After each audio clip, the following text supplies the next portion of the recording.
السلام علیکم ورحمۃ اللہ وبرکاتہ۔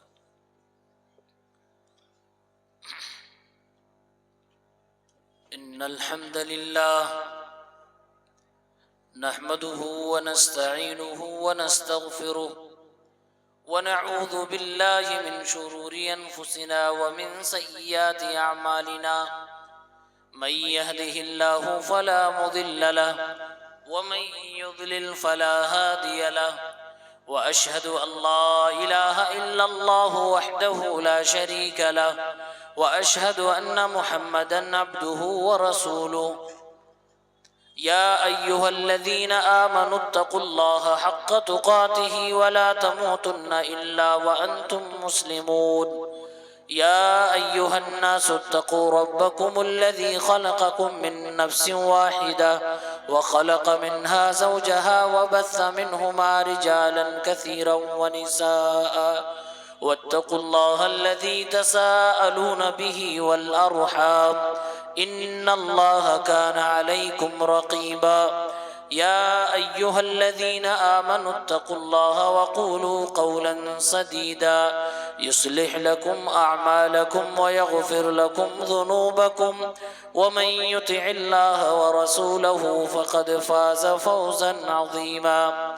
أما بعد فإن خير الحديث كتاب الله، وخير الهدي هدي محمد صلى الله عليه وسلم، وشر الأمور محدثاتها وكل محدثة بدعة وكل بدعة ضلالة وكل ضلالة في النار۔ أعوذ بالله من الشيطان الرجيم، بسم الله الرحمن الرحيم۔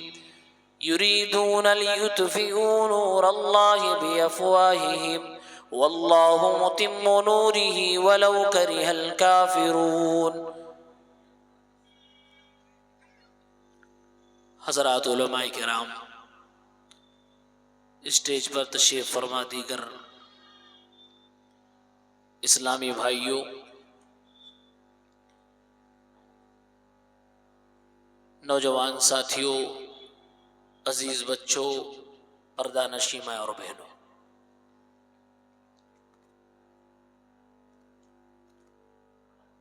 مغرب کے بعد سے لے کر ہی مسلسل خطابات آپ لوگ سماعت کر رہے ہیں،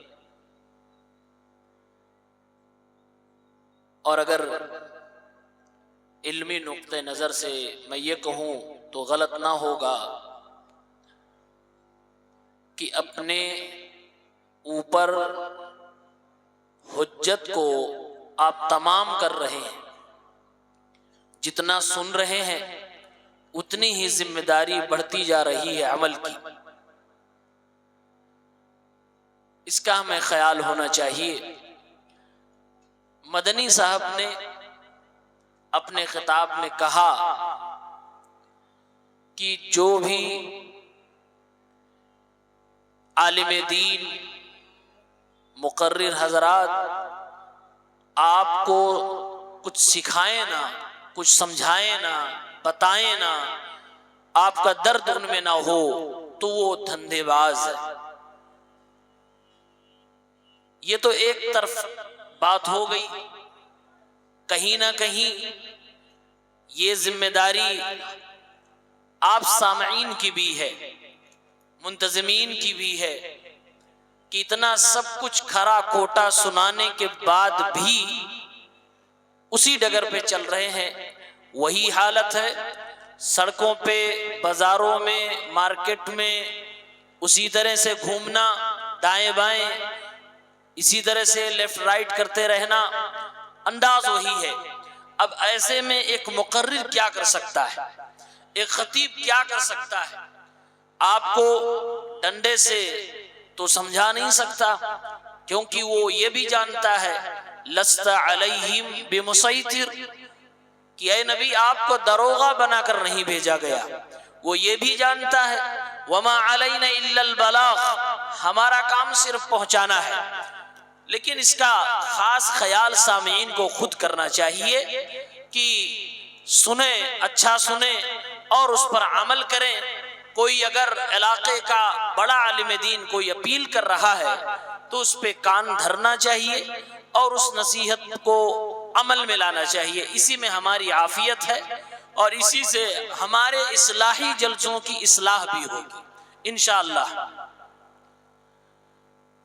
حضرات، آپ کے سامنے سورہ صف کی آیت نمبر 8 کی تلاوت کی ہے. اللہ وحدہ لا شریک نے ارشاد فرمایا کہ ہر دور میں، ہر زمانے میں اہل باطل اہل حق کو دبانا چاہتے ہیں اور انہیں جڑ سے مٹانا چاہتے ہیں. اس کی وہ پوری جتن و کوشش کرتے ہیں، مالی، علمی، ہر میدان میں نبرد آزما ہوتے ہیں، مقابلے میں آنے کی کوشش کرتے ہیں. اور اگر وہ طاقت میں ہو تو اہل باطل حملہ بھی کرنے میں چوکتے نہیں ہیں، ہر طرح سے اہل حق کو نقصان پہنچانا چاہتے ہیں. اللہ نے ان کی منشا کو بیان کرتے ہوئے فرمایا یریدون لیطفئوا نور اللہ بافواہہم، یہ چاہتے ہیں کہ اپنے منہ سے اللہ رب العالمین کے نور کو بجھا دیں، اللہ تعالیٰ کی روشنی کو بجھا دیں، اللہ کے دین کو مٹا دیں، دین اسلام کو ختم کر دیں. واللہ متم نورہ ولو کرہ الکافرون، اللہ رب العالمین اپنے نور کو مکمل کر کے رہے گا چاہے کافروں کو کیوں نہ برا لگے. حضرت تمیم الداری کی ایک روایت ہے مسند احمد کی، اللہ کے نبی صلی اللہ علیہ وسلم فرماتے ہیں لَيَبْلُغَنَّ هَذَا الْأَمْرُ مَا بَلَغَ اللَّيْلُ وَالنَّهَارُ، یہ دین اسلام کائنات کے اس چپے چپے میں پہنچے گا اور جائے گا جہاں تک رات اور دن پہنچتے ہیں. لَيَبْلُغَنَّ هَذَا الْأَمْرُ مَا بَلَغَ اللَّيْلُ وَالنَّهَارُ، دنیا میں جہاں جہاں رات اور دن ہوتے وہاں اسلام ضرور پہنچے گا، اللہ رب العالمین کا دین حق ضرور پہنچے گا. آگے اللہ کے نبی نے ارشاد فرمایا وَلَا يَتْرُكُ اللَّهُ بَيْتَ مَدَرٍ وَلَا وَبَرٍ إِلَّا أَدْخَلَهُ هَذَا الدِّينَ، اللہ رب العالمین دنیا کے ہر پکے گھر میں بھی دین اسلام کو پہنچائے گا، ہر جھوپڑی میں بھی دین اسلام کو پہنچائے گا، چاہے عزت کے ساتھ چاہے لوگوں کو ذلیل کر کے. اب حدیث پاک پہ غور کیجئے، جہاں بھی دن اور رات پہنچ چکے ہیں وہاں دین اسلام پہنچے گا. آپ اگر گوگل سے پوچھیں، جغرافیہ کے ماہرین سے پوچھیں کہ دنیا میں وہ کون سے ملک ہیں جہاں پر رات ہی نہیں ہوتی یا پھر کئی مہینے تک رات نہیں ہوتی، سورج ہی نہیں ڈوبتا ہے، تو کئی ایک ملکوں کے نام بتائیں گے جس میں سر فہرست ناروے آتا ہے. کہتے ہیں وہاں پر 10 اپریل سے لے کر 22 اگست تک سورج ڈوبتا ہی نہیں ہے، اور اس پورے پیریڈ کو مڈ نائٹ سن کہا جاتا ہے. اسی ناروے کی پاپولیشن کو اگر آپ سرچ کریے، ناروے جیسے چھوٹی سی کنٹری میں تقریباً 56 لاکھ لوگ رہتے ہیں. ان 56 لاکھ لوگوں میں 2 لاکھ لوگ مسلمان ہیں، تقریباً 2 لاکھ مسلمانوں کی آبادی ہے. سچ فرمایا حبیب کبریا صلی اللہ علیہ وسلم لَيَبْلُغَنَّ هَذَا الْأَمْرُ مَا بَلَغَ اللَّيْلُ وَالنَّهَارُ، جہاں جہاں بھی دن اور رات پہنچے گا وہاں پر دین اسلام پہنچے گا. جس کو دنیا مانتی ہے کہ ناروے میں رات ہی نہیں ہوتی، ختم رات ہوتی ہی نہیں ہے، سورج ڈوبتا ہی نہیں ہے، وہاں پر بھی 2 لاکھ کی تعداد میں مسلمان موجود، جہاں 6 مہینے تک رات ہی نہیں ہو رہی وہاں بھی دین اسلام موجود، اور 2 لاکھ کی تعداد میں مسلمان، اور اس میں بھی زیادہ تر سنی مسلمانوں کی تعداد.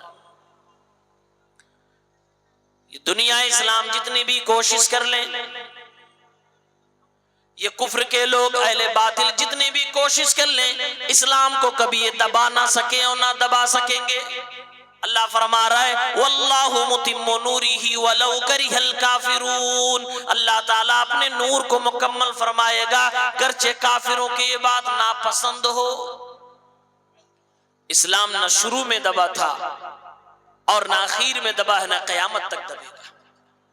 اور جب میں اسلام کی بات کر رہا ہوں بمقابلہ کفر کے، تو میرے دل سے یہ آواز آ رہی ہے کہ میں کیوں بھول جاؤں ان کلمہ کو مسلمانوں کو جو اہل حق، کتاب و سنت کے داعیان اور کتاب و سنت کے حاملین اہل الحدیث کو بھی دبانے کی کچھ کسر چھوڑتے نہیں ہیں، کبھی موقع ضائع نہیں ہونے دیتے۔ ابھی لیٹسٹ خبر ہے 1-2 دن پہلے کی، حیدرآباد کے اندر عورتوں کا ایک اجتماع ہو رہا تھا، 200-250 عورتیں وہاں پر اکٹھا تھیں، اہل حدیث اجتماع ہو رہا تھا، تعلیم یافتہ لوگ وہاں پڑھانے کے لیے سکھانے کے لیے جمع ہوئے تھے۔ تبلیغی جماعت کے کچھ لوگوں نے وہاں پر جا کے شور مچانا شروع کر دیا تاکہ وہ پروگرام ناکام ہو جائے، اور باقاعدہ کہا کہ اس ایریے میں جہاں ہماری کثرت ہے، تم لوگوں کو اگر اجتماع پروگرام کرنا تو ہم سے پہلے مشورہ کرنا پڑے گا۔ یہ سراسر غنڈہ گردی اور زبردستی۔ یہ لوگ بھی کتاب و سنت کی آواز کو دبانا چاہتے ہیں، اور جب یہی بات ہم کہہ دیتے ہیں کہ یہ جو آپس میں ایک دوسرے کو السلام علیکم، الحمدللہ، سبحان اللہ، یہ مارکیٹ میں اپنی یہ چھوی بنائے ہوئے ہیں، حقیقت میں یہ ایسے نہیں ہے، یہ اہل حدیثوں کے دشمن ہیں، جہاں ان کو موقع آتا ہے یہ اپنی اصلیت دکھا دیتے ہیں۔ جب اللہ تعالیٰ قرآن میں کہتا ہے یریدون لیطفئوا نور اللہ بافواہہم واللہ متم نورہ ولو کرہ الکافرون، یہ اللہ کے نور کو بجھانا چاہتے ہیں لیکن اللہ کے نور کو کبھی یہ بجھا نہیں سکتے، کیونکہ اللہ تعالیٰ اپنے نور کو خود اپنے بلبوتے ساری کائنات میں پھیلائے گا۔ یہ ہم جیسے علماء کرام اگر اللہ کے اس دن کی تبلیغ میں استعمال ہو جائیں، اللہ خدمت لے لے، یہ ہمارے نصیب کی بات ہے، ہمارا کوئی اللہ کی ذات پر احسان نہیں، دین اسلام پر کوئی احسان۔ اور علماء کہتے ہیں، وہ ترمذی کی مشہور روایت جس میں اللہ کے نبی صلی اللہ علیہ وسلم نے قیامت تک کے لیے ایک نشانی بتائی ہے اہل حق کی، لا تزال طائفۃ من امتی ظاہرین علی الحق لا يضرهم من خذلهم حتى يأتي امر اللہ، ایک ایسی جماعت میری امت کا جو ہمیشہ حق پہ قائم و دائم رہے گا، مسلسل یہ شروع دور سے لے کے آخر تک پایا جائے گا۔ اللہ کے نبی فرما رہے ہیں لا يضرهم من خذلهم، جو ان کی دشمنی پالے گا، جو ان سے نفرتیں کرے گا، ان کو ذرہ برابر نقصان نہیں پہنچا پائے گا یہاں تک کہ قیامت آ جائے گی۔ یہ اہل حق اور اہل باطل کی لڑائی کا تذکرہ میرے نبی نے فرمایا۔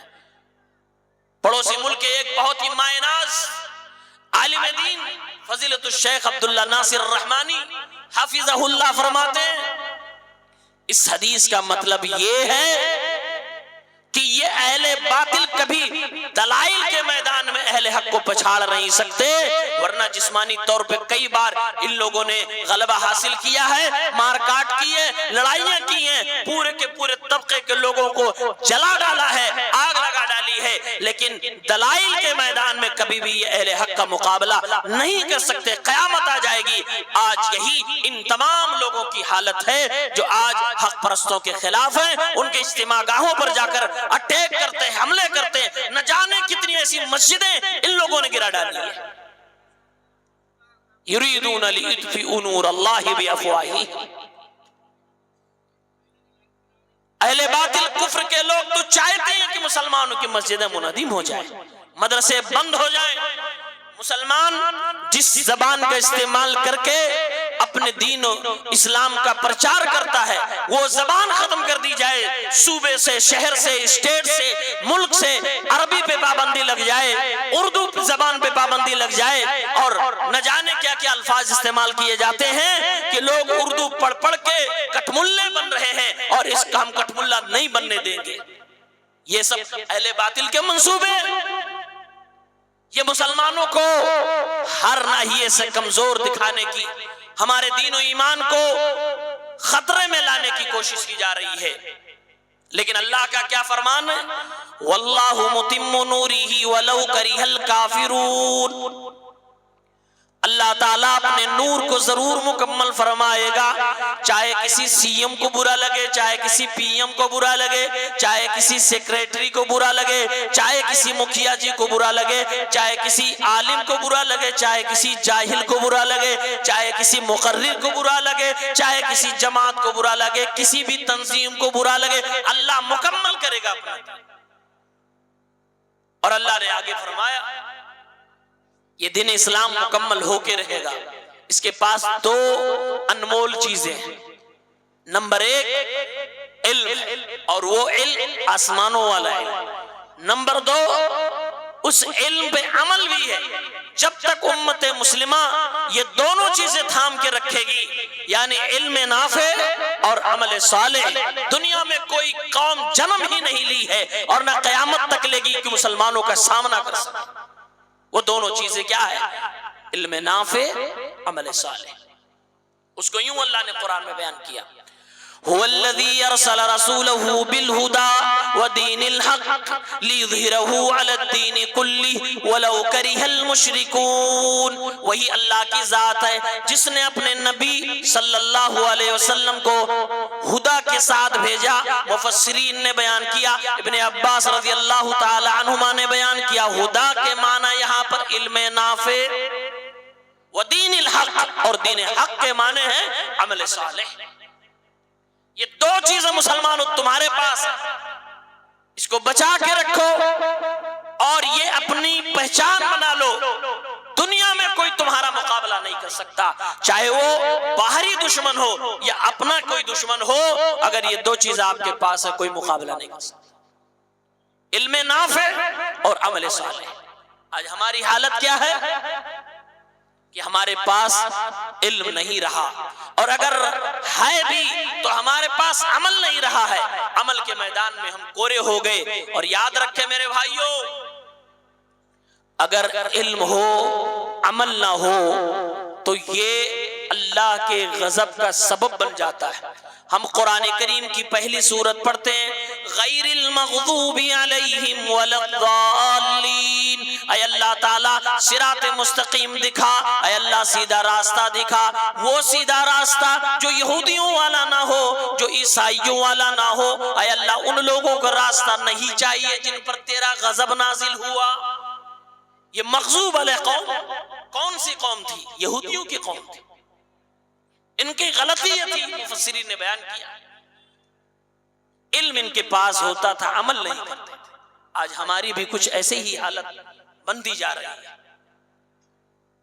ہر دور میں اہل باطل نے اہل حق کو دبانے کی کوشش کی ہے۔ شروع سے آپ تاریخ دیکھیے، آخر تک یہی کہانی ملے گی، لیکن ہر وقت میں اللہ تعالیٰ نے اسلام کو غلبہ عطا فرمایا۔ جب ہمارے نبی نہیں پیدا ہوئے، ابھی خانہ کعبہ پر ایک بادشاہ لشکر کے ساتھ حملہ کرنے جا رہا ہے، لشکر میں ہاتھیاں بھی شامل ہیں، خانہ کعبہ کو گرانے کی کوشش کی جا رہی ہے۔ اس کے لیے پوری پلاننگ کے ساتھ فوج کشی کر لی گئی، خانہ کعبہ کی طرف رخ کر لیا گیا۔ اللہ رب العالمین نے خانہ کعبہ کی حفاظت کی، اور ان ظالموں کی اللہ رب العالمین نے ان کو نیست و نابود کر دیا۔ قرآن کریم میں اللہ فرماتا ہے، وَأَرْسَلَ عَلَيْهِمْ طَيْرًا أَبَابِيلَ تَرْمِيهِمْ بِحِجَارَةٍ مِّن سِجِّيلٍ۔ اللہ رب العالمین نے ان کے اوپر چھوٹے چھوٹے پرندوں کا جھنڈ بھیج دیا، اور ان پرندوں نے ایسا اس لشکر کے اوپر بارش برسایا چھوٹے چھوٹے پتھروں کا، جو اللہ رب العالمین کے حکم سے ان کے لیے گھاتک ہو گیا اور جان لیوا ہو گیا۔ تو خانہ کعبہ کو گرانے کے لیے میرے نبی کے آنے سے پہلے ہی اہل باطل نے کوشش کی، لیکن رب العالمین نے خانہ کعبہ کی حفاظت فرمائی۔ ہمارے نبی کی پیدائش ہو گئی جب آپ نے فرمایا قولوا لا الہ الا اللہ تفلحون، اے میری قوم کے لوگوں لا الہ الا اللہ کہو کامیاب ہو جاؤ گے۔ کوہ صفا پہ کھڑے ہو کر آپ نے جب آواز لگائی تو آپ کے سگے چچا ابو لہب نے کہا تبا لکا یا محمد الہذا جمعتنا، تیرے ہاتھ خاک آلود ہوں، کیا تو نے اسی لیے ہمیں جمع کیا تھا؟ اس وقت بھی باطل نے حق کو دبانے کی کوشش کی، اللہ تعالیٰ نے اپنے نبی کی دفاع میں قرآن کریم کی ایک مکمل سورت ہی نازل فرما دی، تبت یدا ابی لہب وتب ما اغنی عنہ مالہ وما کسب، کہ ہاتھ تو خاک آلود ہوں گے ابو لہب کے، میرے محبوب جناب محمد عربی صلی اللہ علیہ وسلم کے نہیں۔ اور اللہ نے پوری کنڈلی کھول ڈالی اور کہا یہ ابو لہب کی بیوی وَامْرَأَتُهُ حَمَّالَةَ الْحَطَبِ، یہ بھی جہنم کے اندر جائے گی، اس کا شوہر یہ بھی جہنم کے اندر جائے گی۔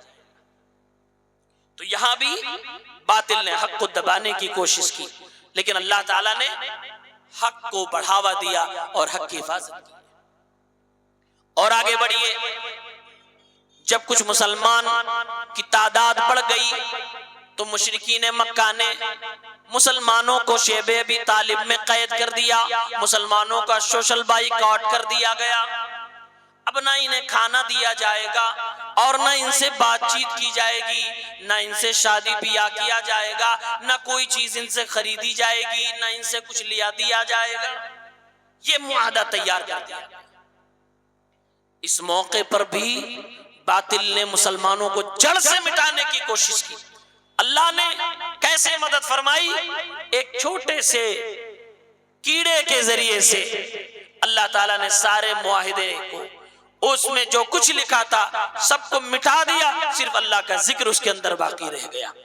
اور اللہ نے اس موقع پر مسلمانوں کی مدد کے لیے کفار ہی میں سے کچھ لوگوں کو کھڑا کر دیا جو مسلمانوں کے حق میں آواز اٹھا رہے تھے۔ اس موقع پر بھی اللہ تعالیٰ نے حق والوں کا ساتھ دیا اور حق کو دبنے نہیں دیا، اپنے نور کو اللہ تعالیٰ نے مزید روشن کیا۔ اور آگے بڑھیے، ایک وقت آتا ہے مشرکین اللہ کے نبی صلی اللہ علیہ وسلم سے سودے بازی کرنے کے لیے تیار ہوتے ہیں اور کیا کہتے ہیں؟ ابو طالب، یہ تمہارا بھتیجا جو محمد ہے یہ آئے دن ہمارے معبودوں کے خلاف بولتا رہتا ہے، اس سے بولو، اگر اسے دولت چاہیے تو دولت دے دیں گے، اگر اسے شہرت چاہیے تو مل ہی جائے گی، اگر اسے مکہ کی خوبصورت عورت چاہیے تو اسے مل جائے گی، اگر حکومت چاہیے وہ بھی مل جائے گی، اور اگر کچھ بیماری ہے اس کو تو اس کے علاج بھی ہم لوگ کروا دیں گے، لیکن بول دو کہ ہم سے یہ سودا کر لیں۔ جب چچا ابو طالب نے اللہ کے نبی صلی اللہ علیہ وسلم سے یہ بات بتلائی، میرے نبی نے وہ تاریخی جملہ ارشاد فرمایا، اے میرے چچا ابو طالب، اگر یہ لوگ داہنے ہاتھ میں سورج بھی رکھ دیں اور بائیں ہاتھ میں چاند بھی رکھ دیں تو محمد الرسول اللہ اپنے مشن سے کبھی بھی باز نہیں آ سکتا۔ ایسے موقع پر بھی اللہ رب العالمین نے حق کو بڑھاوا دیا اور اپنے نور کو منور فرمایا اور باطل کو اللہ تعالیٰ نے نیست و نابود کر دیا۔ یہ میرے نبی کا عزم و حوصلہ تھا، یہ آپ کی ہمت تھی۔ اور آگے بڑھیے، باطل کیسے کیسے مسلمانوں کو دبانے کی کوشش کرتا ہے۔ کچھ زمانہ اور گزرا،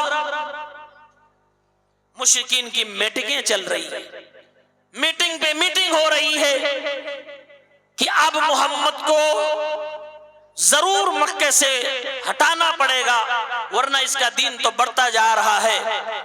دارالندوہ میں میٹنگ کی گئی، 3 قراردادیں عام طور سے اس میں پیش ہوئی۔ نمبر 1 کہ محمد کو یا تو قید کر دو، نمبر 2 محمد کو یا تو قتل کر دو، نمبر 3 یا تو محمد کو اتنا پریشان کرو کہ یہ مکہ چھوڑ کے کہیں اور چلا جائے۔ آخر میں یہ پاس کیا گیا کہ محمد کو قتل کر دیا جائے۔ اللہ تعالیٰ اپنے نبی کی جان کی حفاظت کر رہا ہے، وَإِذْ يَمْكُرُ بِكَ الَّذِينَ كَفَرُوا لِيُثْبِتُوكَ أَوْ يَقْتُلُوكَ أَوْ يُخْرِجُوكَ وَيَمْكُرُونَ وَيَمْكُرُ اللَّهُ وَاللَّهُ خَيْرُ الْمَاكِرِينَ۔ یہ لوگ چالے چل رہے تھے، اللہ تعالیٰ اپنی تدبیر کر رہا تھا، اللہ تعالیٰ نے حفاظت کے ساتھ محمد الرسول اللہ کو مدینہ پہنچا دیا اور یہ سب کے سب برباد ہو گئے، اپنے سارے حوصلے اور اپنی ساری پلاننگ لے کے رہ گئے، کچھ کام نہ آئی۔ اللہ تعالیٰ نے حق کو بڑھاوا دیا اور باطل یہاں بھی ہار گیا، باطل کی شکست۔ اور آگے بڑھیے، جب میرے نبی مدینہ پہنچ گئے، مدینے میں پہنچنے کے بعد بس دوسرے سال ہی ایک جنگ چھڑ جاتی ہے جسے جنگ بدر کہا جاتا ہے، اور مسلمانوں وہ جنگ رمضان کے مہینے میں ہوئی، 17 رمضان المبارک کو تقریباً یہ جنگ ہوتی ہے، یہ غزوہ ہوتا ہے۔ مسلمانوں کی تعداد بھی کم، ہتھیار بھی کم، سواریاں بھی کم، اور کفار پورے جوش جذبے اور غصے اور طیش میں ہتھیاروں سے لیس ہو کر مسلمانوں کا مقابلہ کرنے کے لیے نکل پڑے ہیں کہ اب مسلمانوں کو جو تھوڑی سی تعداد ہے سب کو تہس نہس کر دیں گے، برباد کر دیں گے۔ نکلے ہی تھے کہ اللہ تعالیٰ نے ایسے موقع پر بھی کفار کو وہ تماچا مارا ہے کہ تاریخ میں آج تک وہ مرتب ہے اور لکھا ہوا ہے۔ اللہ نے قرآن کریم میں مسلمانوں سے کہا وَلَقَدْ نَصَرَكُمُ اللَّهُ بِبَدْرٍ وَأَنْتُمْ أَذِلَّةٌ، اللہ تعالیٰ نے مسلمانوں کی مدد میدان بدر میں اس وقت بھی کی جب مسلمان انتہائی زیادہ کمزور تھے۔ 1000 فرشتہ آسمان سے اترتا ہے، 3000 5000 فرشتے اترنے کی بات قرآن کریم میں بتائی گئی، کس لیے؟ مسلمانوں کی مدد کے لیے، مسلمانوں کی عزت و آبرو کی حفاظت کے لیے، مسلمانوں کے جان و مال کی حفاظت کے لیے۔ اس موقع پر بھی باطل شکست کھاتا ہے اور حق کو جیت ملتی ہے۔ اور آگے بڑھے، سن 5 ہجری میں ایک اور غزوہ ہوتا ہے جسے غزوہ احزاب کہا جاتا ہے۔ یہ وہ غزوہ تھا جس میں مسلمانوں کی حالت بہت زیادہ خراب ہو گئی تھی، ذہنی طور سے بڑے الجھنوں میں پڑ گئے تھے، بالکل جھجھوڑ دیے گئے تھے، بڑی سخت آزمائش تھی۔ پورے 10,000 کا لشکر مدینے کو جس طرف سے بھی گھیر سکتے تھے گھیر لیتے، اور یہ 10,000 صرف مکے کے مشرکین کے نہیں تھے، یہ باہر سے آئے ہوئے دیگر دشمن بھی تھے، پوری 10,000 کی تعداد میں آ کر مدینے کو گھیر لیتے۔ اللہ عز و جل نے قرآن کریم میں اس منظر کو بیان کرتے ہوئے، مسلمانوں کی دلی کیفیت کو بیان کرتے ہوئے فرمایا وَإِذْ زَاغَتِ الْأَبْصَارُ وَبَلَغَتِ الْقُلُوبُ الْحَنَاجِرَ وَتَظُنُّونَ بِاللَّهِ الظُّنُونَا هُنَالِكَ ابْتُلِيَ الْمُؤْمِنُونَ وَزُلْزِلُوا زِلْزَالًا شَدِيدًا۔ ایسے موقع پر مسلمانوں کی آنکھیں پھٹی کی پھٹی رہ گئی اور ان کے کلیجے منہ کے آگے اللہ کے بارے میں غلط سوچنے لگے۔ ایسے موقع پر مسلمانوں کو سخت ترین طریقے سے آزمایا گیا، آزمائش ہوئی، بڑی زوردار آزمائش ہوئی، لیکن نتیجہ کیا ہوا؟ اللہ تعالیٰ نے یہاں بھی باطل کو شکست دیا اور حق کو اللہ نے جیت عطا فرمائی۔ وہ یہ کہ ایک ایسی آندھی چلی کہ آندھی چلنے کی وجہ سے یہ 10,000 کی کفار کی لشکر بکھر گئی اور ان میں آگ بھی لگ گئی، یہ سب بھاگ کھڑے ہوئے اور میدان چھوڑ کے چلے۔ جو آئے تھے پورا مدینہ لوٹنے کے لیے، برباد کرنے کے لیے، سارے مسلمانوں کو بیک وقت قتل کرنے کے لیے، وہ سب کے سب بھاگنے پر مجبور۔ اور آگے بڑھیں، سن 6 ہجری میں صلح حدیبیہ ہوتی ہے۔ صلح حدیبیہ آپ جانتے ہیں، کچھ عہد و پیمان ہوتے ہیں دونوں پارٹیوں کے درمیان۔ کفار نے کہا محمد مکہ سے جو بھاگ کر مدینہ آئے گا آپ کو واپس کرنا پڑے گا، اور جو مدینہ سے بھاگ کے مکہ جائے گا ہم نہیں واپس کریں گے، آپس میں جنگ بردی کر دی جائے۔ میرے نبی نے فرمایا ٹھیک ہے۔ حضرت عمر نے کہا اللہ کے نبی یہ دب کے فیصلہ آپ کیوں کر رہے ہیں؟ پیارے پیغمبر کا یہ فیصلہ حکمت سے بھرا تھا۔ جب عمر جیسا صحابی بھی سمجھ رہا ہے کہ اس میں ہمارا دبنا ہے، ظاہری شکست ہے، ایسے موقع پہ اللہ تعالیٰ قرآن کی آیت اتارتا ہے۔ اللہ فرماتا ہے اِنَّا فَتَحْنَا لَكَ فَتَحًا مُبِينًا، اے نبی یہ آپ لوگوں کا دبنا و ہارنا نہیں بلکہ یہ واضح آپ لوگوں کی فتح اور جیت ہے۔ اور علماء جانتے ہیں کہ صلح حدیبیہ کے بعد جتنی تیزی سے اسلام بڑھا ہے اس سے پہلے کل 18-19 سالوں میں اسلام اتنا نہیں پھیلا تھا جتنا صلح حدیبیہ کے بعد پھیلا ہے۔ جنگ بندی کے بعد جو اسلام پھیلا ہے وہ جنگ جب چالو تھی تب نہیں پھیلا تھا۔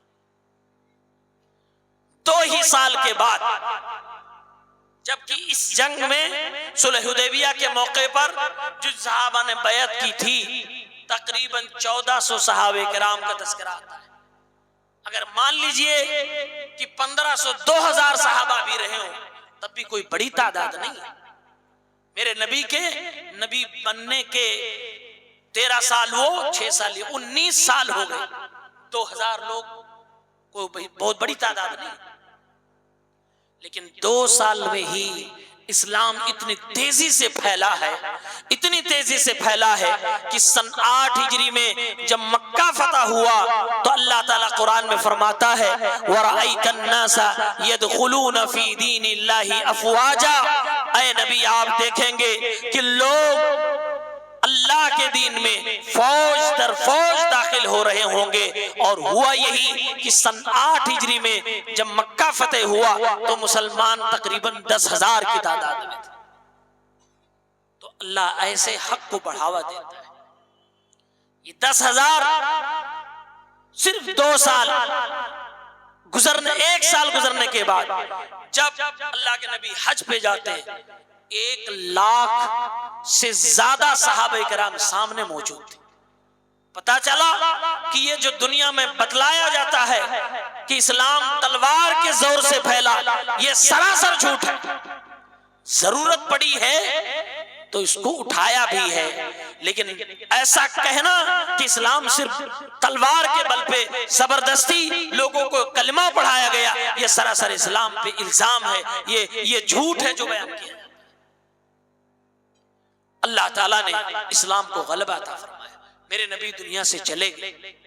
پھر اس کے بعد نبی کے جانے کے بعد کفار نے ایک بار پھر سر اٹھایا کہ اب نبی چلے گئے، اب چلو اسلام کو دبایا جائے، مسلمانوں کو کچلا جائے۔ کچھ لوگوں نے اسلام چھوڑنا شروع کر دیا، مرتد ہونے لگے۔ کچھ لوگوں نے کہا ہم زکوٰۃ نہیں دیں گے، کچھ لوگوں نے کہا اب نبی کے بعد ہم نبی ہیں۔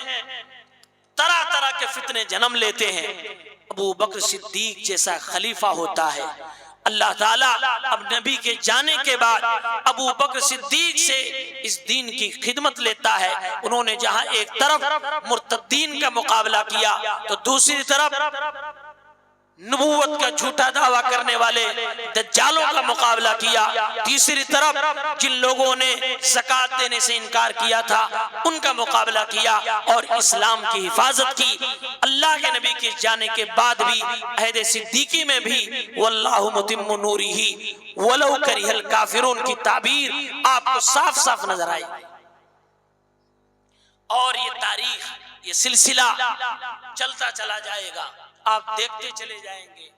اور میں اگر یہ بات کہوں تو غلط نہیں ہوگی کہ قیامت تک آپ دیکھتے جائیں گے، نوٹ کرتے جائیں گے، موجودہ دور میں سلفی مسلک اہل الحدیث جماعت وہ اسی نہج پر، اسی مسلک پر، اسی طرز پر، اسی طریقے پہ چل کر غیروں سے بھی اسلام منوا رہی ہے، اپنوں میں بھی جو اسلام کے لیے خطرہ ہے ان کو سمجھا رہی ہے۔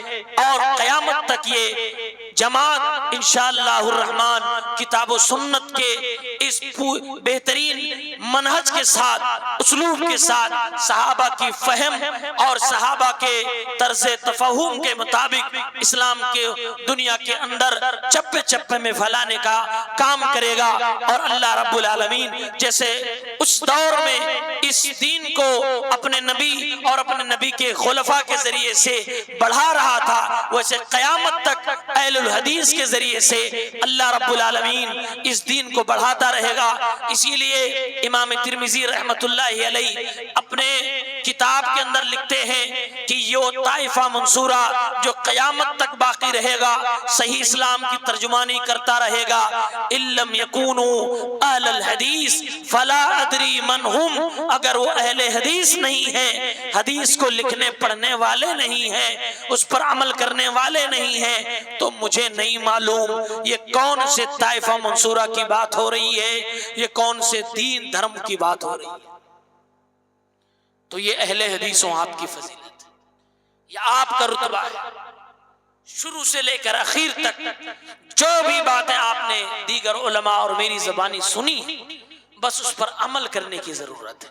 یہی ہماری آپ سے پرزور اپیل ہے کہ عمل کے میدان میں آگے بڑھو، ورنہ اللہ تعالیٰ نے اس دین کو بلند و بالا کرنے کے لیے جو دو وجہیں بتائی ہیں، وہ دو وجہیں، ایک علم نافع، ایک عمل صالح ہے۔ اگر علم ہوتا رہے گا، خوب جلسے جلوس میں تقریریں سنتے رہیں گے، علم تو آ ہی جائے گا، دور دراز سے قابل اور بہترین علماء آپ کے درمیان آتے رہتے ہیں، سناتے رہتے ہیں، علم اضافہ ہوتا رہے گا، لیکن عمل تو آپ ہی کو کرنا ہے، عمل تو ہمیں ہی کرنا ہے، لہٰذا عمل کے میدان میں آگے بڑھیں، ورنہ اللہ کا جو وعدہ ہے وہ وعدہ آپ سے نہیں پورا ہوگا، یعنی کہ آپ مارے جائیں گے، کچلے جائیں گے، دبائے جائیں گے، آپ کو شکست ہی ہر موڑ پہ ملے گی، آپ فتح یاب نہیں ہو سکتے، آپ کامیابی سے ہمکنار نہیں ہو سکتے۔ یہ دونوں چیزیں لازم ہے، پکڑ کے رکھیے، علم نافع